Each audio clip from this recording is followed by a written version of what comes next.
Let us pray. Our Father in heaven, we thank you for this wonderful Sunday that you provided.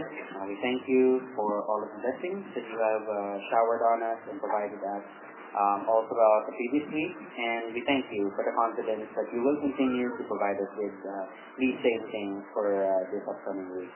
We thank you for this opportunity to study your word once more. And I thank you for, as always, I know that all of the words I will be sharing will be from you. We thank you, Father, for the Holy Spirit that gives us the understanding of your living word. We thank you also for your goodness, your grace, and the truth that you provided us. We love you, honor you, and praise you always in Jesus' name.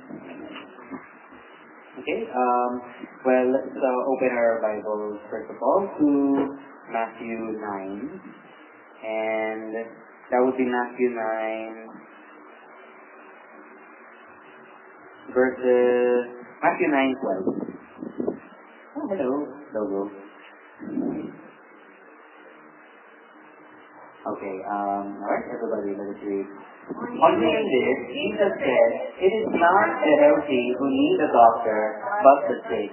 Actually, if any of you have an idea of what I'm going to be talking about today, baka magtaka kayo why I use this verse. Kasi the reason why I use this is not because we're gonna take it literally, but rather because we're going to prove that there's a different meaning to it. Actually, I don't even need to do that because sa same Bible na mismo ang nag-ano. Could you flash that verse along with verse 13?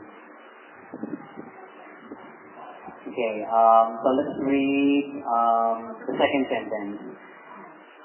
But go and learn what this means. I desire mercy, not sacrifice. For I have not come to call the righteous, but sinners. Okay, anyway, from what you can see from this verse, si Jesus na mismo yung nag-share dun sa sinabi niya na about, yun nga, it's not the healthy who need a doctor, but the sick. Basically, sinasabi niya dito na yung what he means is, of course, sinners are the ones who need God the most, not the righteous. Kasi the righteous are already His, diba? Tayo, we can first consider ourselves righteous. We are already sons of the living God, diba? Anak niya na tayo. Pero of course, yung mga sinners, sila pa yung mga ligaw. Yun ang ibig sabihin ni Jesus dito sa, sa 2 verses na to. But I'm using it anyway because let's talk about one thing na we should of course always have, which is healing and health. Diba? This verse, I think all of you may have already encountered it in the past. Madalas siyang misinterpret.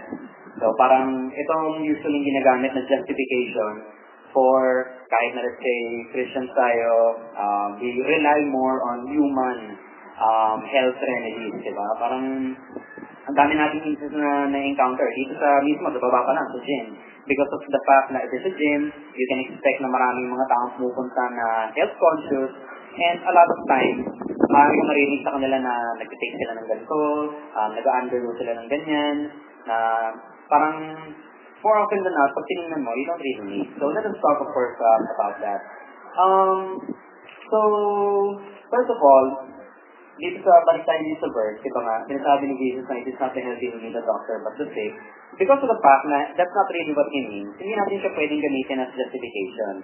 And now, I'm not saying na it's bad to go to the doctor. You have your free will and wala ka namang technically na major na binibreak na rule sa Bible.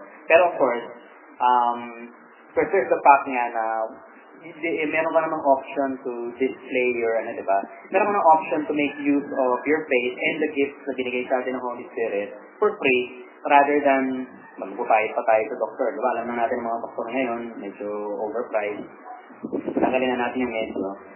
So, ako nga pala, overpriced naman pala talaga. And a lot of times, marami na ako na-encounter na gano'n eh. Namimigay na ako ng sakit, pinapatanggal na yung tonsils ko eh. Pero medyo kakaiba na nga yan. May tonsils pa naman ako dahil, siyempre, patanggal ko ba yun. Anyway, itong verse na to, for reference, you can also find it sa Mark at sa Luke. Sa Mark, it's on verse 2:17, and sa Luke, nasa 5 verses 31 and 32. Hindi natin ka lang siya flash, parehas lang naman yung message. So, why do we not need to go to for the doctor anymore? Of course, yung pinaka-main verse na ginagamit natin dyan is one of our favorite parts of the Bible. Let us go to Isaiah 53, which for those na nakabasa nun, doon pinapakita talaga yung, parang doon na dinidescribe in detail yung anong mangyayari kay Jesus, di ba? Kung yung pagdating niya, what He's gonna do for us, yung kanyang death and kanyang resurrection. Pero we're gonna focus on verse 5. Let's go to Isaiah 53 verse 5. Ito ang one of our favorites. Let us declare the word. But He was pierced for our transgressions, He was crushed for our iniquity. The punishment that brought us peace was upon Him, and by His wounds we are healed. So, of course, ito yung mga gusto kong mga kinds of verses kasi I am first taking up education, English major ako, and I like the way na yung English language change just by little Dito pinapakita ko naman sa last part na by His wounds we are healed. It's one of our favorite verses, and anybody na hindi masyado nakakalam ng verse na to should know it, kaya take it to heart. So, sinasabi dito rin was na healed. Now, consider natin this, diba? Si Isaiah, he lived several hundred years. Ilang hundred years ang nakaraan bago finally na-fulfill na yung sinabi ni Isaiah na pinanganak na nga si Jesus. So, ilang hundred years na yon. And of course, ang difference naman natin between si Jesus at saka tayo ngayon, several na naman, di ba? Actually, hindi na siguro 100. Umabot na ng 1,000 years. And yet, sinasabi dyan na we are healed. It's past tense. Ibig sabihin, talagang kinagaling na tayo. So, hindi na natin pwedeng sabihin na hindi ngayon masakit ang katawan ko, ngayon masakit ang ulo ko, or what not. Regardless kung ano yung nararamdaman mo ngayon, hindi ma-refute yung fact na we are healed. Why? Kasi, pag kunyari kinonsider natin na dahil may dahil, let's say, masakit ang ulo mo ngayon, hindi ka pa talaga healed, ibig sabihin, maka-cancel na yung sinasabi ng Bible. And we have to remember na even if, let's say, isang part lang ng Bible ay mag-end up na maging untrue, compromise na. Hindi na pwedeng sabihin na solid ang ating belief. So, ibig sabihin, pwede na tayong mag-believe kay Jesus kasi nagkamali na yung isang part lang ng word niya dito. So, obviously, isasabihin natin na kapag dalawa na yung choices na sino ba yung mali, yung Bible o yung belief natin. Obviously, hindi naman pwedeng maging mali yung Bible. Lagi natin consider na kapag nabigyan tayo ng ganun choice, Bible or ganito ang mali, Bible or ganyan ang mali, laging yung other option ang magiging mali, which in this case, yung belief natin. Whether you like it or not, we are healed. Pero of course, why are we even experiencing this? First, we have to always remember na we have the reminders, John 10:10, diba? Actually, I think a lot of us already know it, pero let's flash it. Kasi it's really nice to look at it. So, yan nga, diba? It says there, everybody, let's declare. The thief comes only to steal and kill and destroy. I have come that they may have life and have it to the full. So, first, Jesus sinasalita dito.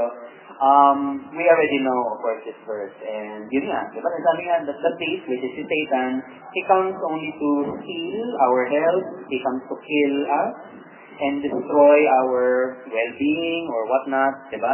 Steal, kill, and destroy So, yun yung pinaka-main na reason. Always remember na every time may nararamdaman kang affliction sa katawan mo, whether maliit lang yan or malaki, it's always, of course, Satan who's triggering yung paghihirap sa atin. Because, of course, naturally, hindi naman natin masasabi na good yan. Meron pa rin mga nagsasabi na pinipigay sa atin ni Lord yan as a test. Paano natin masasabi na every good and perfect thing nang gagaling kay Lord, hindi ko na makukonsider ang katulad ng one time, one Sunday ago, na in the middle ng pagbabasa ko ng Bible, sobrang sakit ng ulo ko. Nagluluha na yung mata ko literally. Parang siguro ng time na yon and even up to now, hindi ko po consider na that is very good and perfect. Ang good and perfect ng sakit ng ulo ko, lumuluha na yung mata ko, grabe. So, we can consider it good and perfect. Wag natin ko consider na something as bad as, let's say, pain na nakukos due to, let's say, sakit or due to ailment ay nanggagaling kay Lord. Diba? Ano pa yung magiging proof na makakita natin na si Satan na nagbibigay niya na si Lord? Lagi natin tandaan na ang reason kung bakit in the first place tayo ay eventually namamatay is because sa kasalanan nila Adam and Eve, di ba? And of course, we know naman, if we go back to Genesis, na ang reason, yung kasalanan ng dalawang yun, ay kumain sila ng forbidden fruit. Ano yung forbidden fruit? It is the fruit of the knowledge of good and evil. Kaya nagtataka ako, bakit yung mga tao na to, obvious na masama, sinasabi pa rin nila na it's good, it came from the Lord, diba? Isa nga sa mga nakuha natin na gift is alam natin kung ano masama, ano ang hindi, diba? Ano ang good, what is good and what is evil. So, madalas, parang balik na tayo sa common sense, if we think it's bad, usually it is, diba? And definitely, kung nalilito ka pa din, there's always the Bible, makaklaro naman lagi yan. So, yun nga, di ba? So, going back tayo dun sa ating main message, pwede rin natin of course makita ang mga kalokohan sa atin ni Satan dun sa 1 Peter 5:8, di ba nga, ano nga siya? Like a roaring lion, looking for someone to destroy. Now, at least we already know na we are healed. Okay? We are definitely healed. Never mind kung ano nag-feel mo. And we already know who's providing us with this pain and suffering and unhealthiness in general, diba? So now, of course, how does our healing work, diba? We need to understand now na kung tayo ay healed and we're feeling pain, kailangan ma-understand natin how can we make this work. Let us, of course, go back to Matthew, this time, Matthew 9 ulit. Let's go to verse, let's go to verse 20. 20 to 22. Sige, all three verses. Okay, everybody, let us declare the word. Just then, a woman who had been subject to bleeding for 12 years came up behind him and touched the edge of his cloak. She said to herself, "If I only touch his cloak, I will be healed." Jesus turned and saw her. "Take heart, daughter," he said. "Your faith has healed you." And the woman was healed from that moment. Ito yung shortest, actually sa Matthew, yung shortest instance ng story na to. We can also find this sa Mark at saka sa Luke. Same naman yung story, pero it has a lot more detail. Pero, let us of course focus on this, diba? Ang nangyari nga dito is, doon nga sa Mark at saka sa Luke, dinidescribe pa dito na tinatanong na ni Jesus, diba? I'm sure also na a lot of us may be familiar with the story, na yun nga, diba? Tinatanong ni Jesus yung woman, bakit sino yung humawak sa kanya, diba? Sinabi ng woman, nag-confess siya na talagang nakapunta na siya sa maraming mga doctors during that time. And yes, hindi siya gumagaling. Lumalala lang daw lalo yung kanyang, basically yung kanyang condition, diba? Pero ano yung nagpagaling sa kanya, diba? Sinabi dyan dito, sinabi niya, she said to herself, "If I only touch his cloak, I will be healed." So, it's basically yung faith natin that allows us to display healing. Well, come to think of it, hindi lang naman yung healing. Every single gift na binigay sa atin ng Holy Spirit, like, let's say, speaking in tongues, healing, declaring, of course, accepting yung prosperity na binibigay sa atin, protection, all of this only works through our faith. So, ang faith natin is one of those things na black and white lang sa Bible It's not, wala siyang gray area. Kasi diba sa ating first pamumuhay, maraming times na mayroong mga middle ground na, kunyari, pwedeng dito tayo sa good or sa bad, meron naman sometimes na sa neutral. Yun yung usual belief natin Sa Bible, marami sa mga things na sinasabi sa Bible is either it's there or it's not. Walang nothing in between. So, kaya nga diba sinasabi nga sa Bible na if we go to, just one moment, Matthew 17, yes. Matthew 17 verses 19 to 20. Okay, everybody, let us share.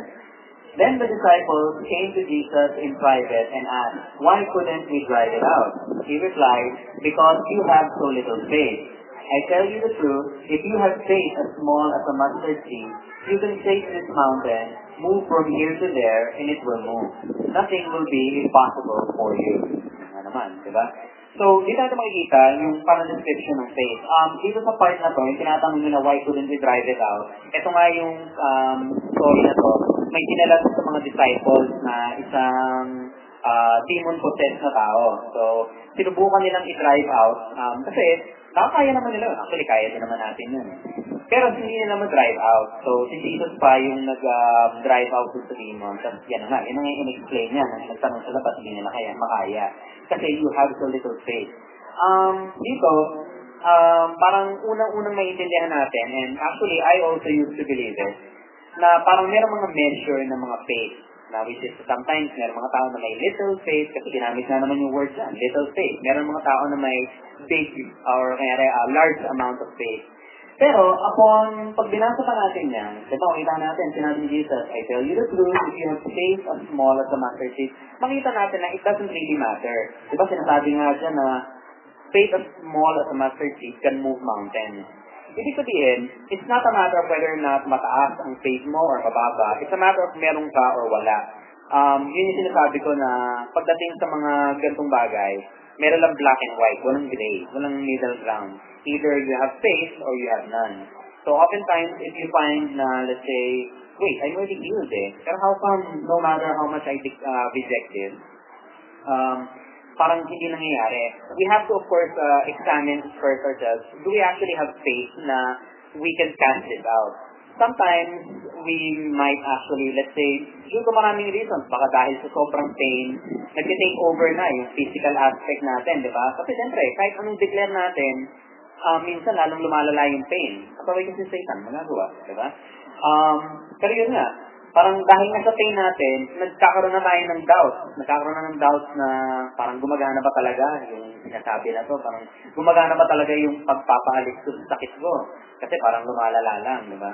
Pero, yun nga lang that means na at that time, hindi umaano na yung, parang nawala na yung faith, nag-take over na yung doubt natin. Ayan na, dumadating na si doubt, papasok na later on dyan si fear, ayan na, opposite of faith na, patay na tayong lahat. So, yun na, diba? Parang, we always have to make sure na, we have to examine ourselves. Do I have faith that this will happen? Kasi if we do, that's all we need Hindi na natin kailangan ng Parang on and off switch lang yan Hindi mo naman pwedeng sabihin na yung switch nandun na sa gitna. Malabo lang yung ilaw.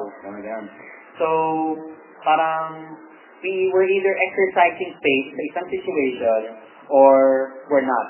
So, ibig sabihin, pag we're not, kailangan alamin natin ano yung nagpapather sa ating faith in this particular instance. Parang, yung mga doubts, yung mga fears natin, yan usually yung case pagdating sa health. So, yun nga, we only need faith as small as a mustard seed. It doesn't matter. As long as you have it, magagawa mo na yung the great things that you can do. So, faith, in other words, is the very thing that causes us to manifest in healing. Okay? So, we are all healed, pero we have to have faith that we already are healed. Diba? Lahat naman like I mentioned earlier, halos lahat ng, tanggalin natin yung halos. Lahat ng mga gifts na binigay sa atin ng Holy Spirit relies on faith. Faith yung pinaka-switch niyan Parang prosperity, kailangan ng faith if you want it to manifest. Kailangan mo ba na protection? Have faith na you are protected, diba? So, kung hindi, diyan na magsisimula na, binibigyan mo na ng opening si Satan dyan, na patukan ka ng mga negative aspects na, doubt, fear, etc., etc.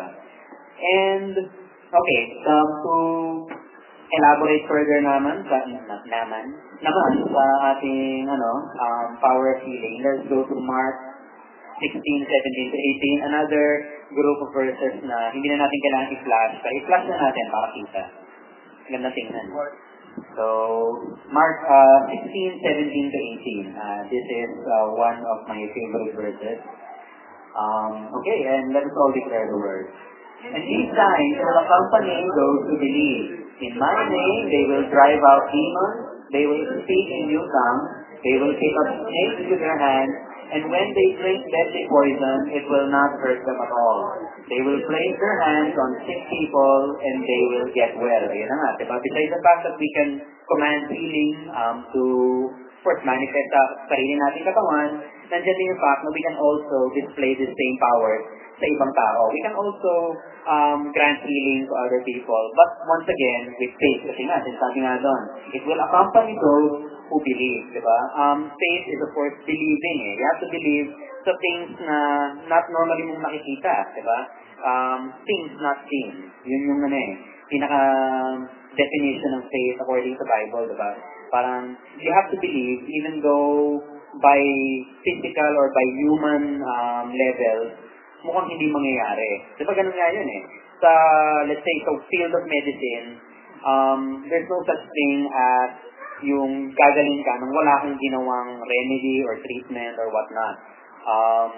Parang merong mga naniniwala sa miracles, pero meron din mga doctors na kapag kunyari gumaling ka through miracles, through, let's say, your faith, parang meron pa silang explanation na hindi. It turns out na ganito yung body mo. It has very, very good immune system, blah, blah, blah. Parang hindi mo na kailangan pakinggan, diba? Pero yun nga. Basically, with our faith, we can also declare healing on others as well as on ourselves. Kaya nga ito favorite ko mga verse na ito parang mga superpowers natin kung mga Christians So, ayun nun, para tayong mga superhero. Sali na ako ng Avengers namin yan. So, let us also go to John 14, verses 12 to 14. That's 14. Let's display all verses. Okay, let us declare. I tell you the truth, anyone who has faith in me will do what I have been doing. He will do even greater things than these because I am going to the Father, and I will do whatever you ask in my name, so that the Son may bring glory to the Father. You may ask me for anything in my name, and I will do it. Sipin nyo, parang ask anything, di ba? And I will do it. Kasi kailangan lang talaga ng faith So in this case, pinapakita nga dito na we can actually, ito yung isa pang proof, na we can definitely command healing to come, either sa atin, or to, let's say, others. Kasi nga, sinasabi nga dyan na if we have faith in Jesus, in that case, first, magagawa natin lahat ng ginagawa niya, di ba? Ano ba yung mga ginawa niya na nandun sa earth? Nag-heal siya, nag-drive out siya ng demons. So, pretty much, kung ano man yun, yung mga nagagawa ni Jesus, gagawin daw natin, and we can actually do greater things. Ako personally, hindi ako maka-imagine kung ano pa ang greater than, let's say, healing somebody nang wala ka man lang ginagamit na treatment.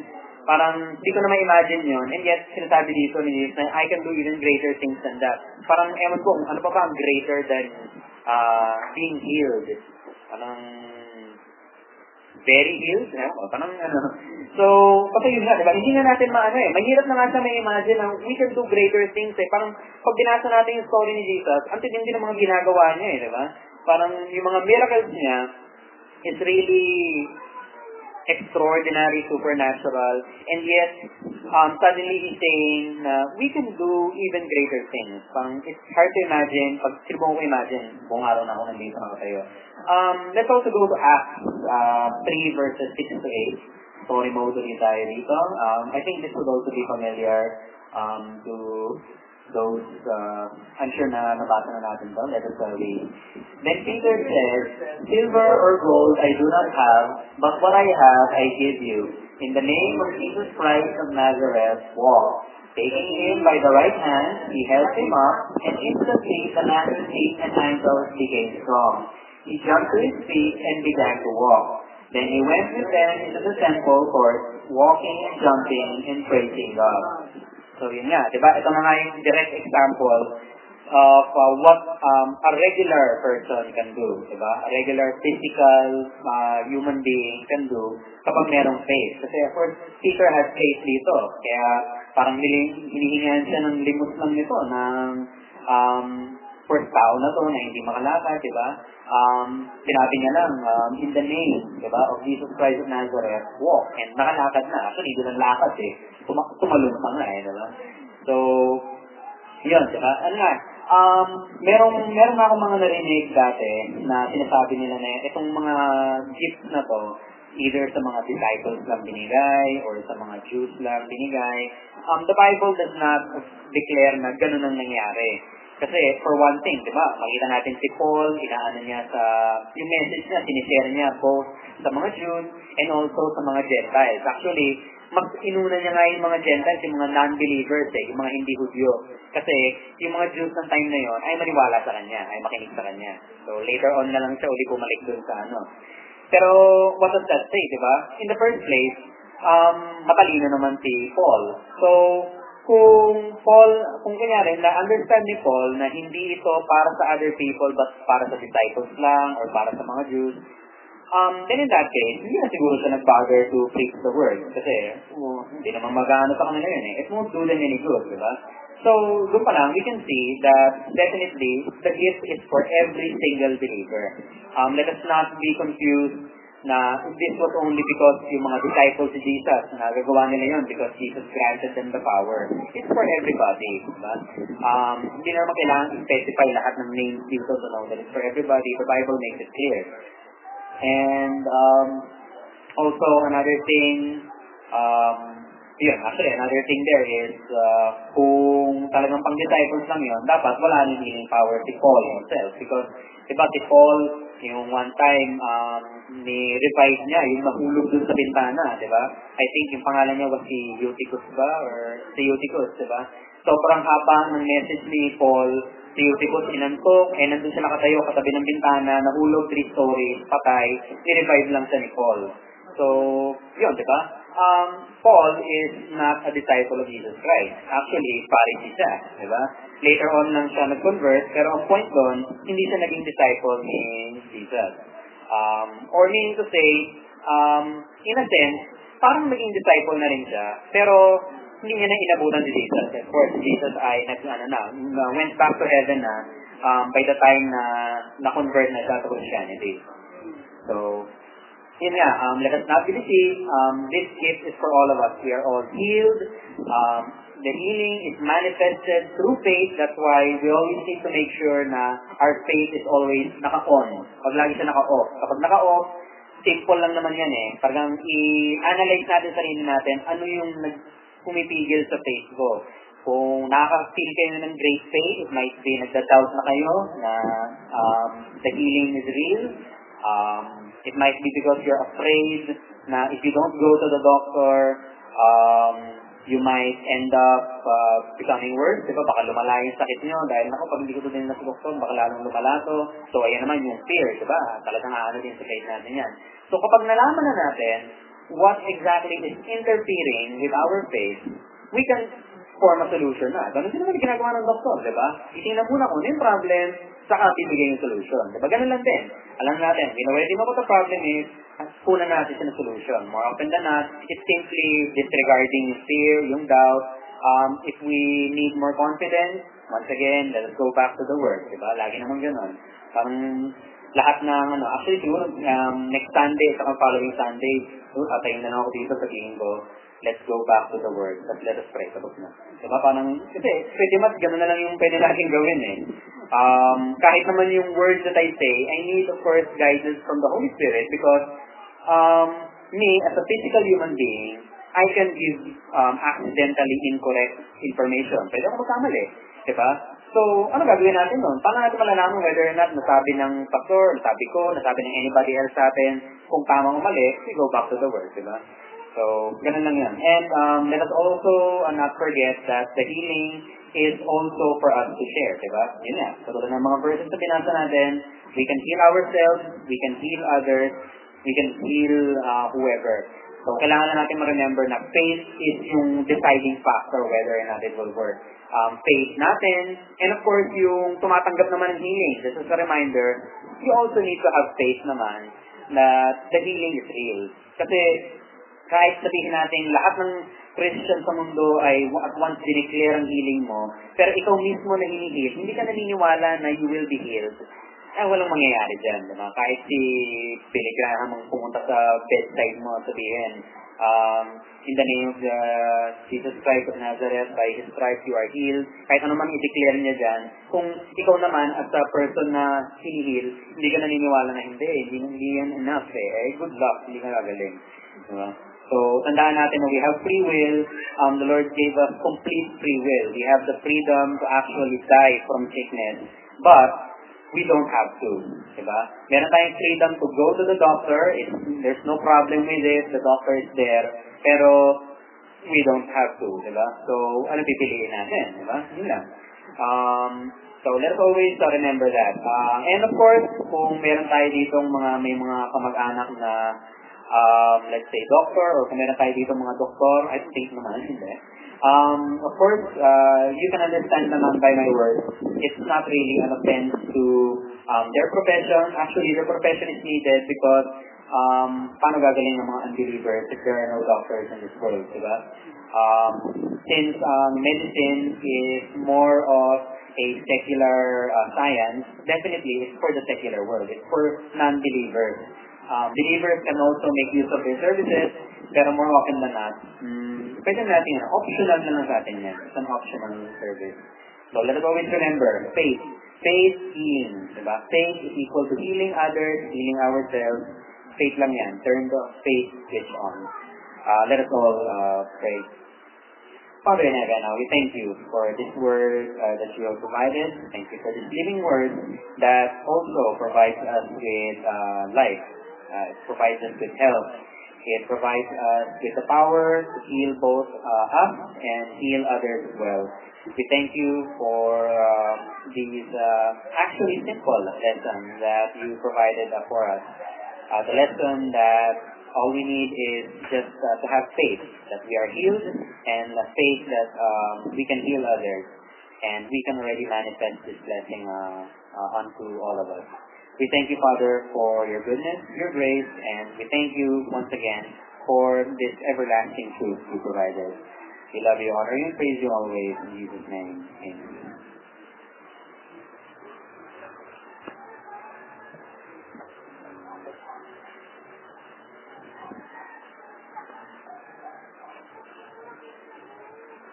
Second return. 2 Corinthians chapter 9, 6-15.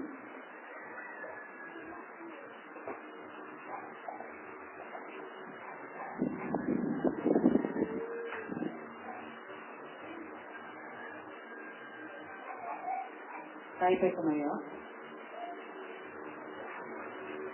Let us declare.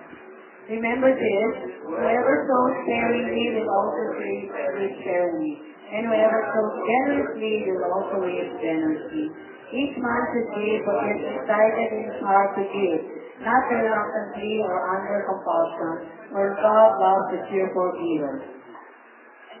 God is able to make all grace abound to you, so that in all things at all times, having all that you need, you will abound in every good work. As it is written, He has scattered abroad His gifts to the poor. His righteousness endures forever. Now He who supplies seed to the sower and bread for food will also supply and increase your store of seed, and will enlarge the harvest of your righteousness. You will be made rich in every way, so that you can be generous on every occasion, and through us your generosity will result in thanksgiving to God. This service that you perform is not only supplying the needs of God's people, but is also overflowing in many expressions of thanks to God. Because of the service by which you have proved yourselves, men will praise God for the obedience that accompanies the confession of the gospel of Christ, and for your generosity in sharing with them and with everyone else. And in their prayers for you, their hearts will go out to you because of the surpassing grace God has given you. Thanks be to God for His indescribable gift. Let us offer to God.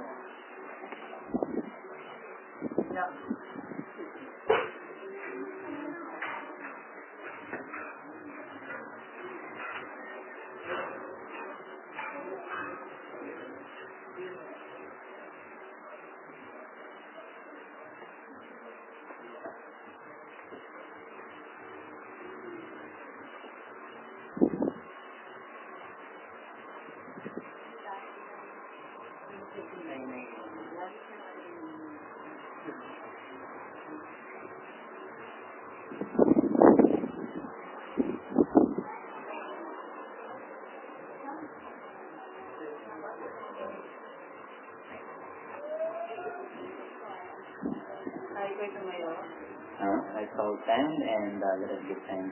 Let us pray. our Father in heaven, we thank you for these blessings that you have showered on us. We thank you for this opportunity for us to show our faith in you by providing, of course, our tithes and offerings. We thank you for we know that through our faith we can, of course, receive endless prosperity through you. We will, of course, receive everything that we need, and we will, of course, receive anything that we ask in your name because of this faith. We thank you, Father, for your goodness and your grace. We love you, Father. We honor you, and we praise you always in Jesus' name. Amen.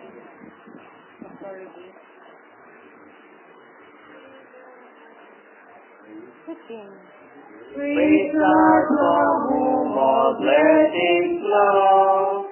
Praise Him, all creatures here below. Praise Him above the heavenly host.